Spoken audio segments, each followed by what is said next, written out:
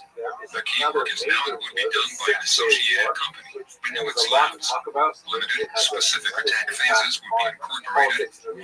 The first procedure would be to close the gates of the dam above the Navajo River. This dam would be held closed for the duration. Internal to the one cave, there is a small dam for water storage. Its capacity is small. There is also a discharge outlet downstream that could be closed, causing wastewater to back up into the caves. The water is vacuum pumped apparently by some electrostatic means from the river. At close range, the weapon will take off this capability. So, once deprived totally of water for a minimum period of 3 weeks, conditions in the area faces under discussion will have badly deteriorated. Psychological shock is extremely effective with the alien. Total advantage can be taken by instantaneous action or planned observable deviation from the north. 8 at least 3 bases will go down. 3 if they follow their normal strategic pattern as one pressed previously. that is occupied by prior to the implementation of water want to say deprivation. about The this weapons as should well be deployed in is strategic heavily hardened populated locations by and activated in a certain pre-planned manner determined by final weapon coordinate locations. 5. This would put an immediate power drain upon those airborne and the alien weapons bringing their bases. 6. Because of the inherent psychological aspect of the alien, Humans probably refers to the alien in a singular sense because of the collective hive-mind nature of the reptilian race. Granted, much can be done in the open with no attempt to preserve secrecy. Much of what is done can be of a diversionary nature. Under most circumstances, they will attempt to harass, but will not openly attack. Note, from my own personal experience and research, the Greys and other members of the Draconian hive are more dependent on mental or psychological warfare than on material warfare, although they have used physical weaponry in the past when pushed into a corner as an airborne assaults between their craft and our ground assaults against their underground strongholds, as the Nazi and wars themselves have established. Being logic-based, they would prefer to take control of a target planet by way of psychological infiltration without risking the loss of machinery and personnel. That would result from an attempt to divert their physical invasion. An alien race would have to be extraordinarily overconfident of their own superiority to undertake an all-out attack like that depicted in Promotion, Victor, Independence Day. As has reportedly been the case with other targeted planets, the reptiloid/Greys hold back a physical attack until they have succeeded in infiltrating the targeted planetary culture via Trojan horse-type interactions with some of the more self-serving elements of that planet's culture. In the case of planetary denuncified CIA and NSA agencies were chosen. These collaborators, and in many or most cases alien infiltrators, clones, cyborgs or implantives, working within these agencies, in turn set the inhabitants of the targeted planet against each other so as to bring about world depopulation, to the point where resistance to the invasion or attack would be minimal. The aliens usually seek out those eco-political cult leaders who would be willing to slap their own world to the alien agenda in exchange for promises of alien assistance in implementing a so-called joint operational intention, one in which their own respective power cult S would supposedly be the favorite power structure once the planet is assimilated and annexed to the alien empire. However, if we are to consider the historical trends of the alien collectivists, they may only favor this cult until it has served its purpose. Following the establishment of the alien agenda, these power cultists might at best be totally mind-controlled and at worst be eliminated, and that the alien has no sense of honor or loyalty to those with whom they have established agreements. They only have their agenda, and they will justify any course of action that best serves to bring about their agenda. The human cultists would become so preoccupied about establishing their own planetary empire that they will blind themselves to the fact that the aliens are merely using them until such a time as their usefulness has been served. However, until that time, they will use the human cultists to foment internal planetary sabotage and to infiltrate and disable the major freedom fighter and resistance movements from within. There are three major collaboration elements on Earth: the Bavarian Lodges, the CIA and SA Rockefeller agencies, and the Nazi forces within the New Berlin -211 base network beneath the mountains of Neuschwaben, Antarctica. Agents of the Bavarian Lodges and the German immigrant Rockefellers do work together within the CIA, Central Intelligence Agency, NSA, National Security Agency, United Nations Organization, and New World Order agendas. The establishment of the Antarctic bases may have been the idea of the highest-ranking Nazis rather than the Rockefellers, although the Bavarian Lodges, Illuminati, Thumb, Brill, etc. were involved. However, there are many indications suggesting that the Antarctic, Bavarian, and Rockefeller agendas are increasingly merging with each other, suggesting that all three are now working together, at least to some extent, and especially at the higher levels.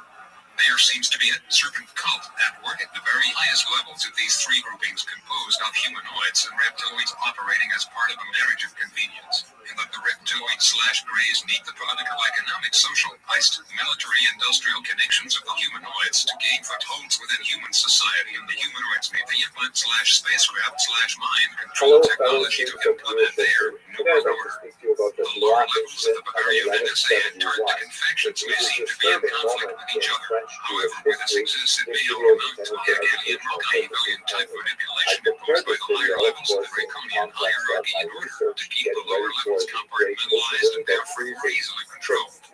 Occasional purges have been carried out to root out those who are not 100 devoted to the cause.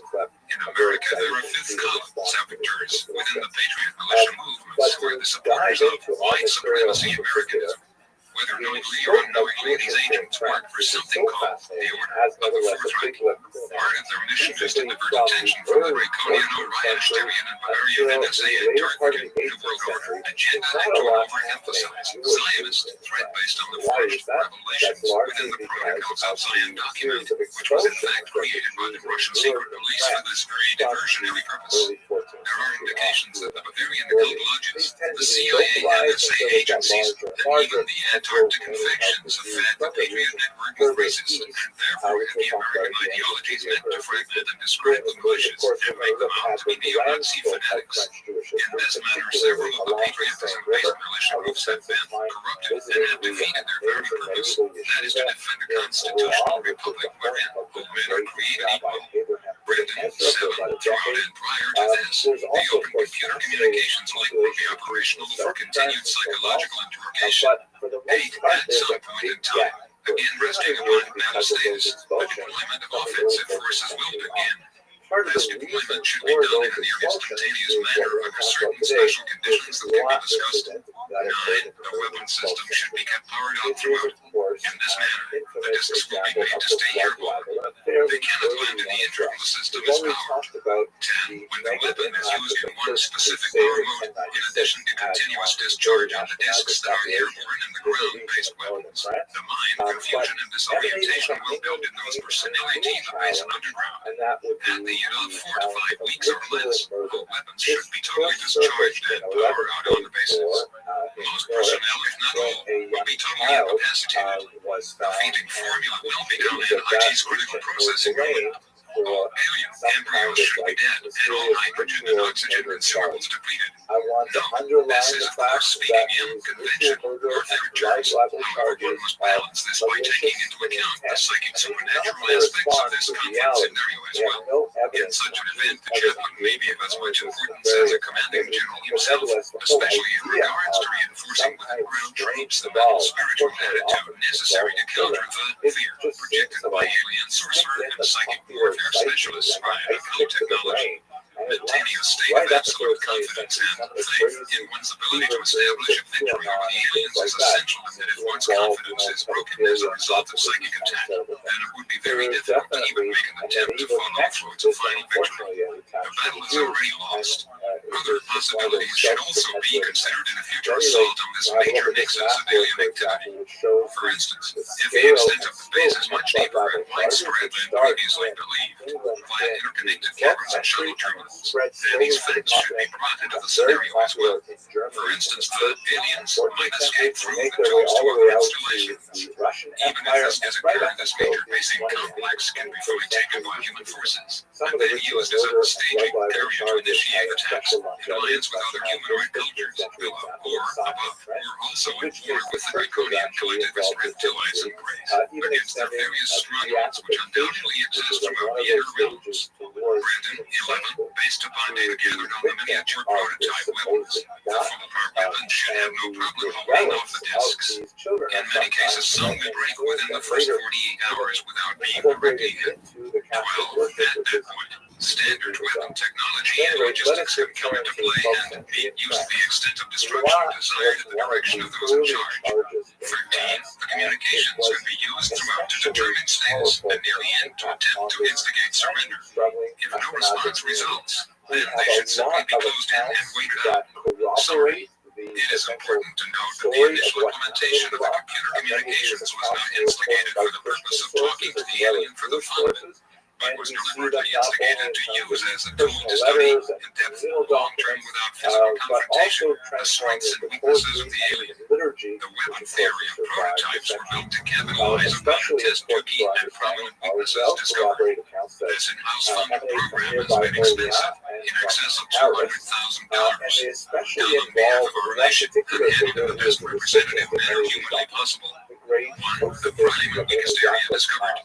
Probed and tested is exactly what they have used, thinking it as their key strength, the being the manipulation of and control of the mind. not only of command, but also humanoid, manipulated and reversed psychologically and by language, computer, and due to the extreme mental distortion and incapacity caused by the weapon, IT has been found that this fanciness for them a disaster and a directly vulnerable integrated weakness. So, though their ships are magnificent, they are also weak, solely because of their method and unique mode of flight. They do not have a stable fighting platform. No, the effectiveness of stable flying conventional jet aircraft armed with advanced beam weaponry has been confirmed by the South African incident, which was investigated by Quest International, a British UFO research organization made up of former police, security, and military officials. The incident involved a UFO that was reportedly intercepted using an experimental aircraft mounted Thor-2 laser cannon. The weapon was fired and several blinding flashes were seen by the attacking Mirage jet pilot, and the disc crashed at high speed into the desert sands of the Kalahari. The craft was brought to a South African base, and using hydraulic equipment, the door was opened and two blue-gray aliens with reptilian features staggered out and were apprehended. When one doctor attempted to take a blood sample from one of the creatures, the being attacked him and its claw-like hands left deep scratches on his face and chest. The aliens proved to be rather vicious and seemed to operate on an individual collective intelligence mode. Subsequent research suggested possible genetic connection similar to the very bipedal saurian species on Earth, according to one late document, and that the aliens were highly adaptable or mutational. In the event of genomic beam weapons, however, the problem would be our ability to determine whether these craft are friends or foes. The Quest International officials have revealed sufficient evidence to prove that either the event DIG happened or that the international intelligence community had collaborated in a massive and expensive UFO hoax. Either way, the implications are prohibitive. Charge distribution can also be discharged. The weapon does this, even in its present miniature prototype state. IT is not the purpose of this report to imply that the overall problem will be solved with the capture of these bases. Obviously, IT will not, but it is a firmly based beginning with a high degree of rated projected success ratio. IT is not intended to imply the alien will not fight. They may, though their inclination is generally the opposite. This basing area is key. Without IT, their mission is in very deep trouble. It is noted that these are not the only bases on Earth. There are others. With a conservative estimate using typical logistic support numbers, it is not unrealistic to say there are 50,000 aliens, at the very least, branded within the ecosphere of Earth and near space. No, even if this basic nexus is captured by the United States constitutional forces, and a large percentage of the underground joint operational agenda is forced from the underground networks of the USA, it is very likely that they would not retreat to other planets, but would instead retreat to their more ancient underground strongholds in other parts of the world. This would not necessarily end the activities of the serpent cult, looking for a reptilian collaboration on Earth, but it would provide a base from which future atrocities of the serpent cult may be battled on. And beyond planet Earth, such an action would no doubt provoke a negative response from other human power centers on planet Earth that are also being manipulated by and or have been infiltrated by the aliens. For instance, the Bavarian cults and their New World Order forces. The Draconians might, as suggested in the 12th chapter of the Book of Revelation, attempt a military attack against the USA in order to prevent the takeover of their underground fortresses here, or an attack after the fact in retaliation for such a takeover. The important thing to remember, however, is that freedom never comes without a price. However, the price for maintaining our freedom is nothing compared to the price we will have to pay for losing IT.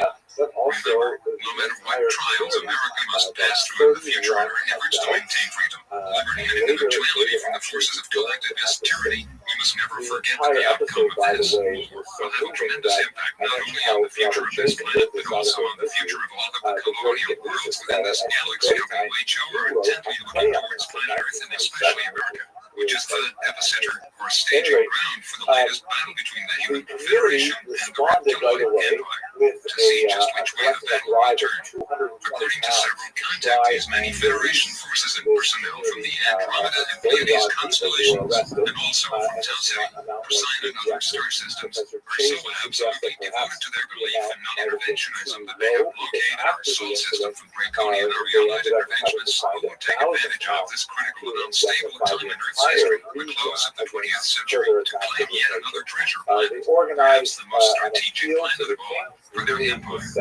This would have a devastating impact on all of the Federation worlds, since this planet and all its chemical mineral plant animal liquid genetic etc.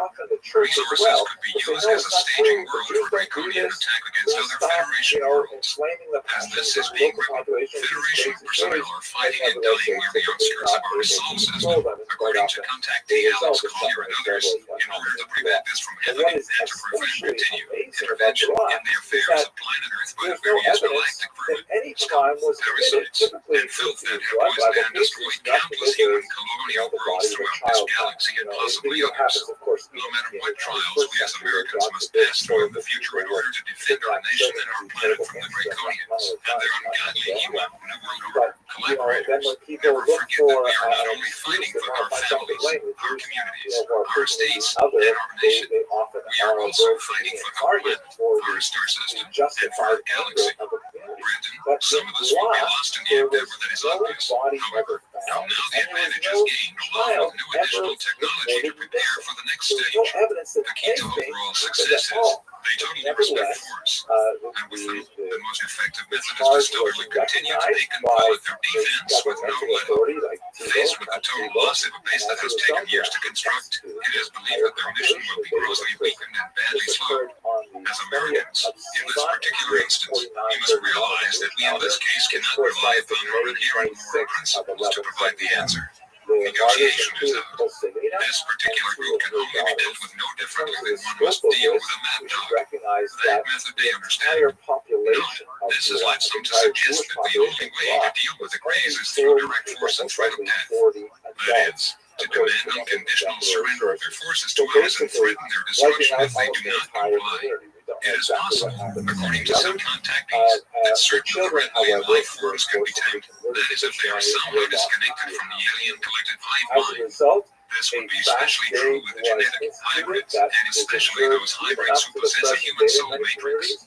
Even if they surrender, those aliens that are truly not human, that is, no soul, can never be allowed to work and operate on an equal basis with other humans, but must ever remain subservient, and I would personally suggest prevent it from reproducing after their kind, since they do not possess the ethical conscience necessary of their own initiative. Dr. Chase has made some very salient historical observations about this For those who may disagree, just look at the known history of the reptoid/greys and their dealings with human beings. One should not be misled by the apparent superiority of intelligence of the greys, since their intelligence is a direct result of the collective mind. Without the collective hive operating on their own, they are mentally inferior to human beings, at least on an individual basis. The greys have told some individuals that they are here on Earth and in America because of the treaties. If they implant numerous influential men and women with mind-controlled devices against their conscious will, if they and permanently abduct untold thousands of men, women and children to their underground bases, are they mutilating and stealing our livestock? Did an elected Congress legally agree to these treaties, or was it an executive branch of government which has appointed numerous unelected personnel and agencies, in many cases hirelings of unelected corporate military agencies, who in turn have established treaties with an alien force our forces? Just how legal is the United States presidency anyway? Following the death of John F. Kennedy, F. Lyndon Johnson was an accomplice in a fascist coup that tore the executive branch of the United States government in 1963. Many of the corporate CFRTLC presidential hirelings who came into office following this executive coup d'etat legal? Were their executive orders, for instance those connected with FEMA, which authorized the destruction of the United States Constitution in the event of a national emergency, legal? Or could it be that such executive orders are not worth the toilet paper they are written on? The fact is that the Greys, with the help of their mind-controlled human zombie collaborators, have invaded our country, our airspace, and have undermined our lands, and they are freely violating the personal and mental integrity of our people against their conscious consent. Brandon, therefore, in eliminating this threat, we most certainly cannot be called the aggressor, because we have literally been invaded. In final conclusion, A, they cannot under any circumstances be trusted. B, they are totally deceptive and death-oriented and have no moral respect for human or human life. C, no negotiation, agreement, no peaceful compromise can be settled upon in any way. D, no agreement signed by both parties will ever be adhered to nor recognized and respected by the alien. though they might attempt to make us believe otherwise. Absolutely no quarter can be allowed under any circumstances. Once the offense is instigated, it cannot be abandoned.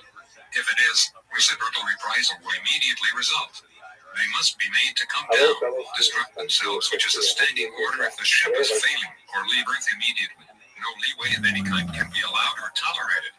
For those of you who would question the need to take the offensive against the reptoid/very strongholds of Dulce and elsewhere, let me just remind you of the kind of alien mentality we are dealing with here by relating the following three incidents, according to well-known apologist Brad Steiger, in the book The Rainbow Conspiracy, co-authored with his wife Sherry Steiger. A terrifying incident occurred in 1955. This was one of several reports of UFO attacks against civilians, civilian airlines and military planes and jets that were documented in the book. In many cases, many notorious airline crashes were accompanied by UFO activity reported by witnesses just prior to the disasters or disappearances. Usually, there are few actual witnesses to aircraft-related disasters or disappearances. However, in this particular case, there was. A civilian pilot and his friend were engaged in some prospecting projects near the headwaters of the Army near the city of Prescott, Arizona. The 2 months before, they had observed 2 brightly lit UFOs attack a military plane as it directed some kind of strange beams at the aircraft, causing it to explode. Worse yet, according to the civilian pilot and his friend, when both of the airmen ejected from the doomed and burning aircraft and began floating down to the ground in their parachutes, the UFOs swung back around and seared the survivors with the same deadly rays, apparently killing them both. In an article titled Incredible UFO Incinerations, Close Encounters of the Combustible Kind, researcher Larry Yarden describes the following terrifying encounters. Of the many episodes involving UFOs and the spontaneous combustion of humans, quite probably the most disastrous event, if true, in modern times occurred to the African village of Kirukia on Mount Kenya. For several nights in June 1954, young Lady Thinto and his shepherd companions listened to the pounding of their neighbors' drums announcing a wedding about to take place on the mountainside. They also watched strange lights soar around this secret peak in central Kenya. They naturally were startled when bright beams flashed from these soaring lights, then concerned that the drums were now silent. The next morning, Lady learned that all the dancers, all the children, all the livestock, the entire population of the village had been seared to death by terrible streams of light from glowing objects.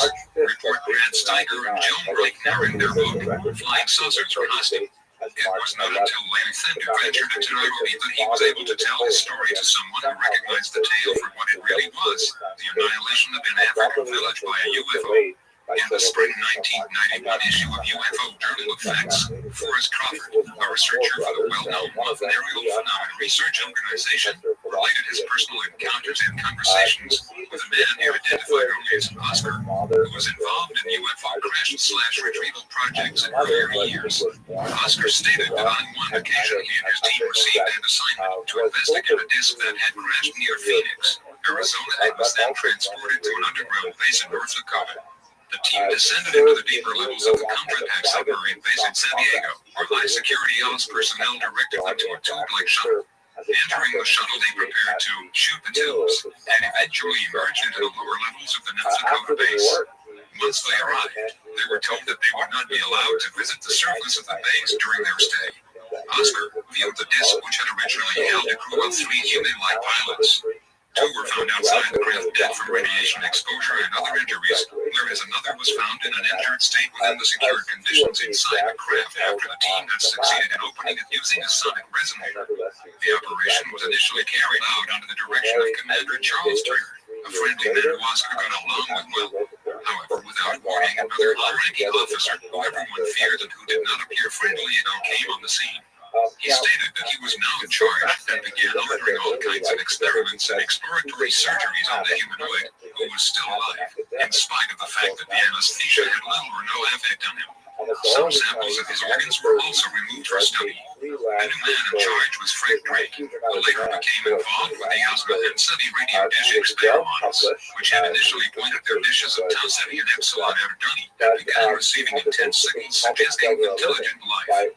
These initial reports were a mistake or irrelevant according to Frank Drake and his colleagues, but nothing remarkable resulted publicly from the SETI project. Officially, that is. However, this and similar projects continue to receive a great deal of funding supplied by the loyal American taxpayer. Drake named the Disk Recovery Research Project OSMA with an S and continued to torment the humanoid with various surgical procedures until he finally died.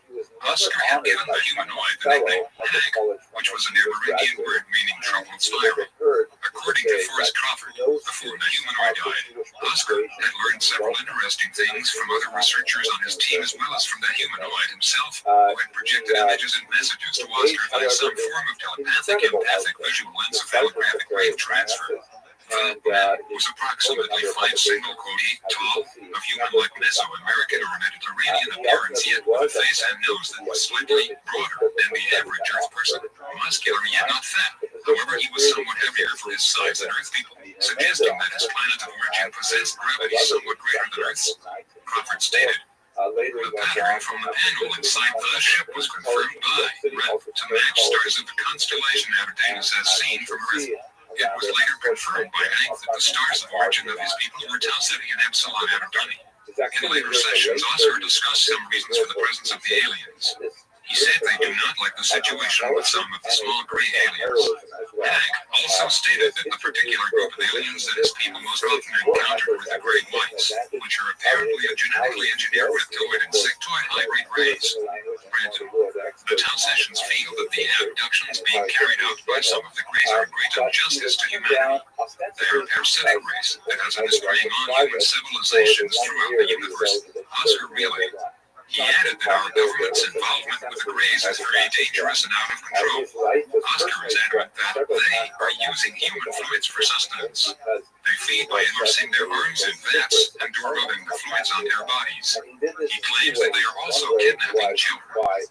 The Tau sessions have been preyed upon by these aliens before, and they are working with other races and communities that were also victims. One such race that Oscar claims was run off their home planet by the Bug people, hence definition of these aliens, because of their